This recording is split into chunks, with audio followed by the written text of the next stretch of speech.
So చిన్న పిల్లల తల్లిదండ్రులకి ఒక్క చిన్న విషయం చెప్పదలుచుకున్నాను. ఈ వీడియోని స్కిప్ చేయకుండా పూర్తి వరకు చూసిన తర్వాత చెప్పండి. మీ పిల్లల పేర్లు మీకు నచ్చిన పండితుని దగ్గర లేదా న్యూమరాలజిస్ట్ దగ్గర లేకపోతే ఆస్ట్రోన్యూమరాలజిస్ట్ దగ్గర సజెస్ట్ చేసి ఉంటారు. మీ పిల్లల ప్రవర్తనలో ఎటువంటి మార్పునైనా మీరు చూసారా? లేదు. వాళ్ళ చదువులో ఏమైనా డెవలప్మెంట్ ఉందా? వాళ్ళ బిహేవియర్ లో ఏమైనా డెవలప్మెంట్ ఉందా? సో ఈ పిల్లల డేట్ ఆఫ్ బర్త్ ని బట్టి వాళ్ళకి మంచి పాజిటివ్ వైబ్రేషన్ ఉన్న నేమ్ పెడితే చిన్న పిల్లలకి చదువులో మంచి డెవలప్మెంట్, వాళ్ళకి చిన్నప్పటి నుండే leadership qualities, creative thinking, so ఒక లీడర్ కు ఉండాల్సిన క్వాలిటీస్ వాళ్ళు చిన్నప్పటి నుండే బిల్డప్ అవుతుంటాయి.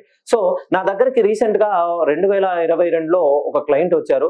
వాళ్ళిద్దరు తల్లిదండ్రులు అబ్రాడ్ లో సెటిల్ అయ్యారండి. సో తండ్రి వచ్చేసి సివిల్ ఇంజనీర్, వాళ్ళ మదర్ వచ్చేసి ఒక టీచర్.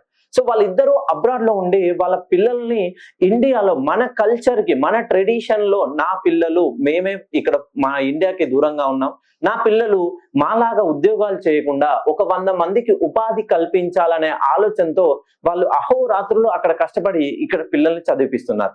కానీ ఆ పిల్లలిద్దరికి చదువు అవ్వటం లేదు. సో వాళ్ళు 8th, 9thలోనే మేము స్కూల్కి వెళ్ళాము అని రూడ్ గా బిహేవ్ చేయడం, వాళ్ళకి తల్లిదండ్రులకు ఈ ఆలోచన, ఈ విషయాలు ఇక్కడ నుండి వాళ్ళకి చెప్పగానే వాళ్ళు చాలా మనోవేదనకు గురైపోయి మా పిల్లల భవిష్యత్తు ఎటు పోతుందని మనస్తాపానికి గురయ్యారు.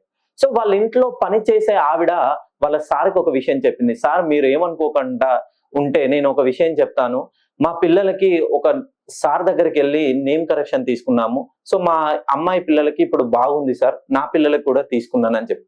అమ్మ మరి ఎవరు ఆ న్యూమరాలజిస్ట్ అంటే ఆ 2 అబ్బాయిల్ని నా దగ్గరికి తీసుకొచ్చారు. నేనేమన్నానంటే అందులో ఒక్క అబ్బాయికి మాత్రమే నేను కరెక్షన్ ఇస్తాను, ఇప్పుడు ఇద్దరికి ఇవ్వను, ఒక్క అబ్బాయికి కరెక్షన్ ఇస్తాను, వాళ్ళలో గ్రోత్ డెవలప్మెంట్ ఉంటేనే ఇంకో అబ్బాయిని తీసుకొని రండి, మీరు ఇంకో 4గురికి చెప్పండి అని చెప్పాను.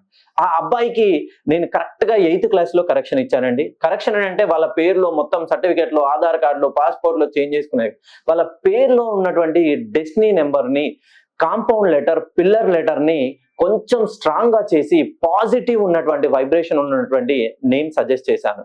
ఆ అబ్బాయి నేను సజెస్ట్ చేసిన విత్ ఇన్ 6 months లోపే కొంచెం మారాడండి. సో ఎలా అనంటే రోజు స్కూల్కి వెళ్ళడం, ఆయన పని ఆయన చేసుకోవడం.